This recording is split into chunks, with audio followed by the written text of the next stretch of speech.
Amidst the political storm within AIADMK, the party has called in for a district secretaries meet over here, and you see that a lot of people, the cadres, have come to see Edappadi K. Palaniswamy. This is amidst a situation where there is a kind of a rebel faction within the party, and this seems to be the recently expelled leader, Sengottayan, who has gone ahead and raised the rebel flag. However, in this area, we see, unfortunately, a certain set of discrepancies. But before that, the banner culture is once again back in the state of Tamil Nadu, and these are the banners that have been one side placed to welcome Edappadi. But here right now, this what you see is a banner that is placed, "Is Tamil Nadu safe for women? You decide." This seems to be a jibe by AIADMK, hitting at the DMK over the Coimbatore issue. And the important aspect here is that this was over, unfortunately, what happened in Coimbatore, where a college student was allegedly gang raped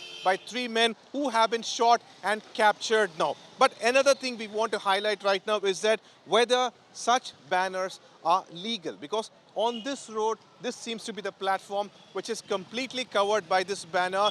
Yes, the party wants to make a statement. Yes, the party wants to highlight something. But is it allowed? Is the party allowed to conduct in such a manner? Because here you have the platform, but on this side you have the banners. On my top of the head, you have the banner. This after AIADMK facing several issues earlier as well over the banner culture. Even one woman from the city of Chennai, unfortunately losing her life. On one side, AIADMK wants to highlight the matters of the state, but is this the way to do it? Is it legal? Definitely not, because imagine this particular banner completely covering the platform and placed like this, all to show, highlight the issues of the state, but definitely illegal. With Daniel, Pramod Madhav for India Today.